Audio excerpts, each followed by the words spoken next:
रस का स्थायी भाव। परशुराम ने अपने परशु की तरफ देखा और कहा, अरे मूर्ख। सठ शब्द का अर्थ होता है मूर्ख, मेरे स्वभाव को नहीं जानता। क्रमशः यहाँ पर भी 3 बार सवर्ण की आवृत्ति होने के कारण अनुप्रास अलंकार कारक के दृष्टिकोण से किसी को संबोधित करना, पुकारना, इसलिए यहाँ पर संबोधन कारक। वे कहते हैं, बालक बोल रहा है, यह जानकर मैंने तुम्हारा वध नहीं किया। ब वर्ण की 3 बार आवृत्ति के कारण अनुप्रास अलंकार, केवल मुनि स्थिर बुद्धि वाला तुमने मुझे जान लिया है। मैं बाल ब्रह्मचारी और अत्यंत क्रोधी स्वभाव का हूँ। कोही क्रोध रौद्र रस का स्थायी भाव होने के कारण यहाँ रौद्र रस का प्रयोग किया जाता है। विश्व जानता है कि मैं क्षत्रिय कुल का दुश्मन हूँ। यहाँ लक्ष्मण के सामने उदाहरण प्रस्तुत किया, इसलिए यहाँ पर उदाहरण अलंकार होगा इस पंक्ति में।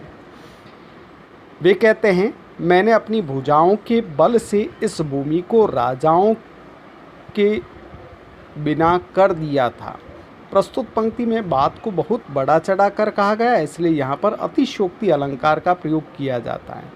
वे कहते हैं, अनेक बार मैंने यह पृथ्वी धरती के देवताओं अर्थात ब्राह्मणों को दान में दे दी थी। तो महिदेवन शब्द ब्राह्मणों को उपमा दी गई है, इसलिए यहाँ पर उपमा अलंकार होता है। साथ ही साथ भ वर्ण की 3 बार आवृत्ति के कारण अनुप्रास अलंकार भी प्रयुक्त होता है। उदाहरण देते हुए परशुराम जी लक्ष्मण से कहते हैं, सहस्त्रबाहु की भुजाओं को काटने वाला यह परशु तुम देखो राजकुमार। प्रस्तुत पंक्ति के अंदर अतिशयोक्ति एवं उदाहरण अलंकार का यहाँ प्रयोग किया गया है।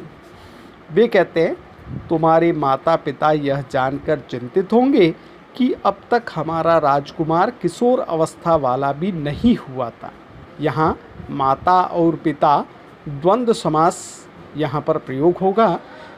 गर्भवती महिलाओं के गर्भ भी गिर जाते हैं। मेरा परशु अत्यंत भयंकर एवं मेरे समान क्रोधी स्वभाव वाला है। प्रस्तुत पंक्ति में एक तो भय दिखाने का भाव निहित होने के कारण यहाँ भयानक रस और दोहा छंद क्रमशः इसके बारे में भी आपको पूर्व में बता दिया गया था।